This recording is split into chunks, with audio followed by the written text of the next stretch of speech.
and welcome to Halftime Report. I'm Ekta Batra, with me Sonal Putra as well as Mangalam Malu. We have a full house finally after a long time on Halftime Report, and it is turning out to be a day which is largely sluggish, you'd have to say, barring the mid-cap index at this point in time. So we have the Nifty, which is down around 32 odd points, the mid-cap index, which is managing to hold its head above the water. A lot of news to track over the next 60 odd minutes, considering that it is a holiday weekend, but nonetheless, there is a lot of stock-specific news which is still in focus. A lot of stocks actually buzzing on account of high turnover as well. So maybe just to name a few is Max Financial, Just Dial, UCO Bank, all of these from the broader markets which stand out in terms of a lot of turnover that we're seeing on them. Hi, guys. Hi. It was a 120-point downtick that we saw from the highs or the opening highs on the Nifty. So that's telling you that on the way up, we continue to see some resistance. But important to know whether these levels will get supported just the way we saw a bit of a bounce in the second half of trade yesterday or not. The thing is that the screen looks much better today than what it was yesterday, primarily because the mid-cap index is doing well. So portfolios would be feeling happier. And yesterday, the mid-cap index actually underperformed the first hour of trade. So maybe today and in the last few days, the mid-cap index has been underperforming. Today's outperformance tells you that the lower end will be supported and there's perhaps nothing to worry about so much. Perhaps nothing to worry about. The big cue, of course, is that it is the holiday season, right? So that is something that at least all of us are focusing on. For the markets, of course, continues to be under pressure. Some pockets which are doing well. We have the fertilizer pack, which continues to do well. Fact, for instance, is up 100% in the last 20 days. So that's the kind of momentum that we are seeing in certain pockets or certain stocks, so to say. Let's see whether the last couple of days, because the trading activity will be really thin and especially not much of a cue that we'll get from the global markets, which way things go for us. But it's not only the holiday season, it's also the season of big fat Indian weddings, which is underway. According to Confederation of All India Traders, a total of 32 lakh weddings have taken place till December 14 this year, with 3.75 lakh crore worth expenditure. To discuss more on the demand trends in the wedding season, we are now joined by Murugavel Janakiraman, who is the founder and CEO of Matrimony.com, and Praveen Khandelwal, who is the General Secretary at CAIT, joining us now to discuss all about the wedding industry as well. Gentlemen, good afternoon. Thank you so much for joining us here on CNBC-TV18. Mr. Khandelwal, let me start with you first. I want to understand how did the wedding season in phase 1 is really panning out. You did make some kind of expectations. That is something that you put out, 32 lakh weddings with 3.75 lakh crore of expenditure. How does the actual number look like? What has been the expenditure and the wedding so far? We must understand that it is after 2 years of COVID that 2022 is having an unprecedented interest towards the wedding season. Because of no restrictions of COVID this time, the wedding season has gone well. And remind me, it is the first phase which has ended on 14th of December.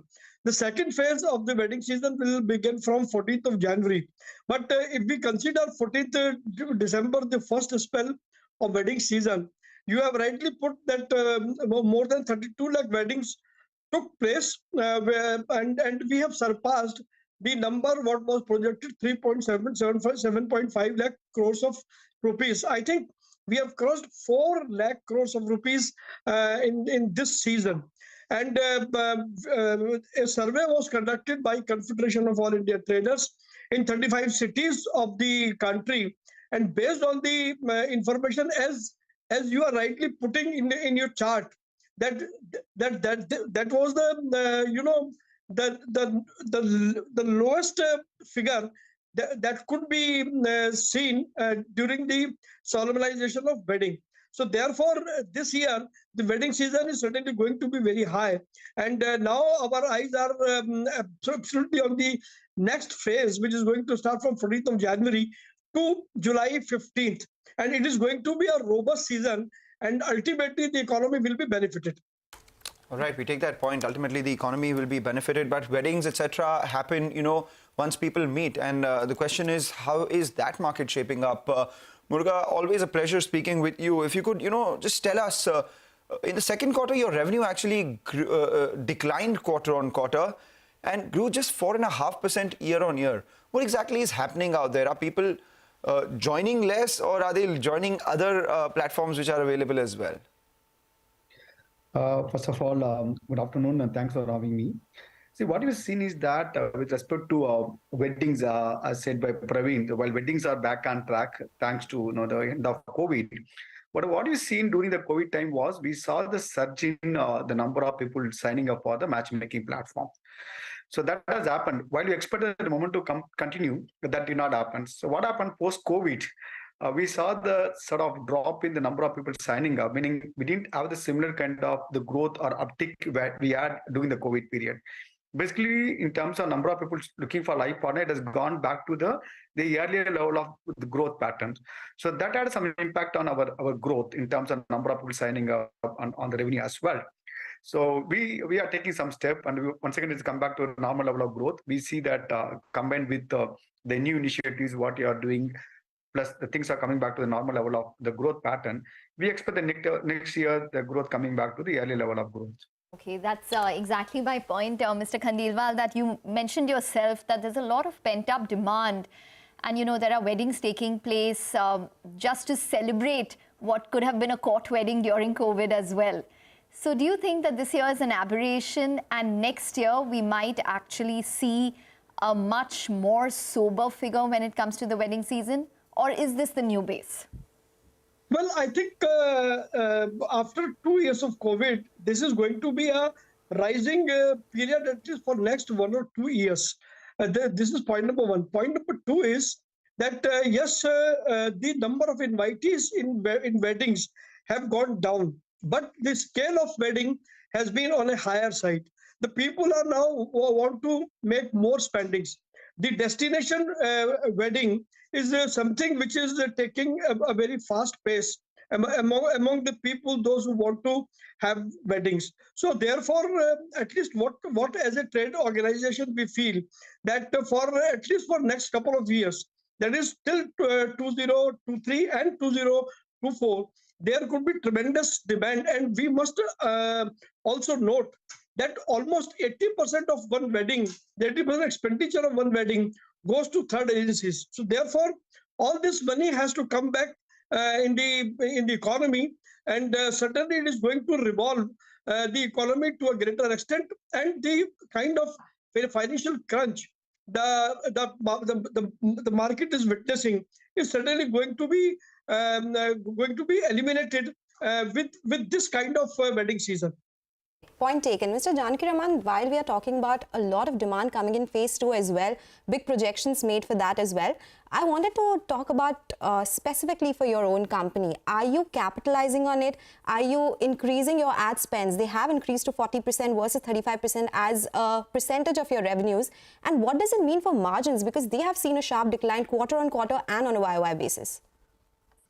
There's a couple of things. One is that when the business comes back, the growth comes back, we definitely see the margin will come back to the earlier levels, because we had a matchmaking operating at the very healthy the gross margins. While still we operated still at the gross margin, excluding if you look at the marketing, we're operating at around 60 to 60%.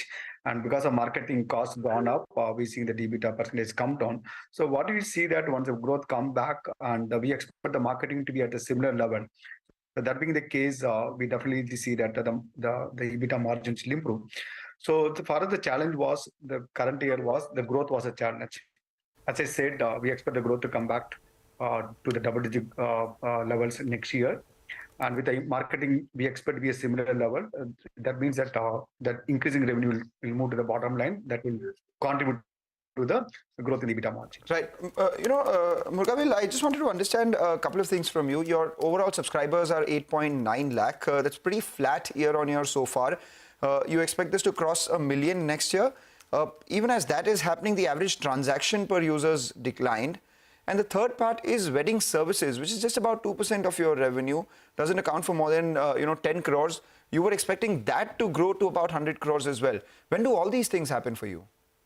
A couple of things. One is in terms of number of paid transactions that actually growing at a double-digit rate, and we expect that momentum to continue. What that the ARPU has come down on account of the multiple reasons, the discounting, plus also launch of new product offering. All these things factors having an impact on the ARPU thing.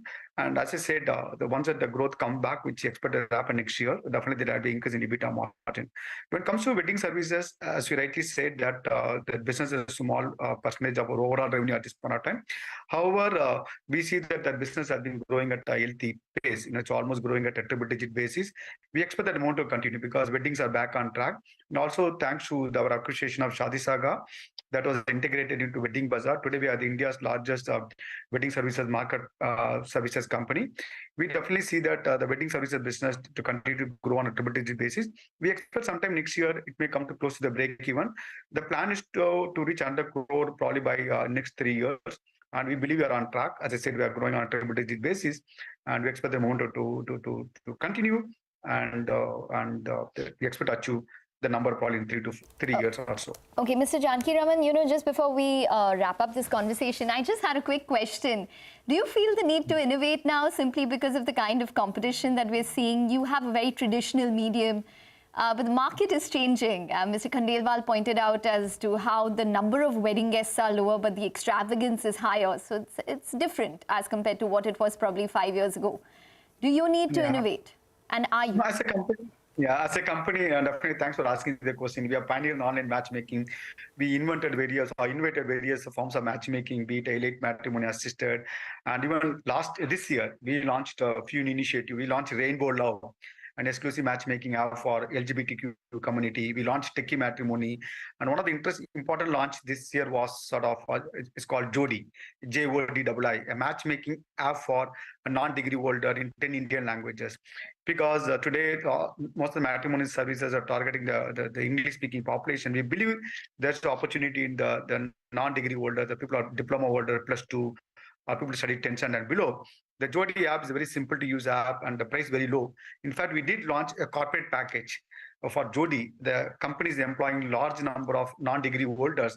They can buy a corporate package. They can offer Jodi product to help the non-degree holders, employees or the employees' families to find a life partner. We did launch a corporate package. A few companies signed up. So we continue to innovate and to continue to figure out, to ways to grow and ways to accelerate. We believe that, the innovations combined with the focus on the existing business, the wedding services, all these factors would definitely accelerate our growth in the coming years. Okay. All right, gentlemen, thank you so much for joining us and giving us all those insights. So that's about the Big Bang wedding season has been very strong in phase 1. Let's see which way things go once phase 2 starts from 15th of January. With that, we'll slip into a short break. We'll get you an exclusive conversation with Dr. Lal Pathlab's Om Manchanda on post-COVID diagnostic industry trends and a lot more. Stay tuned.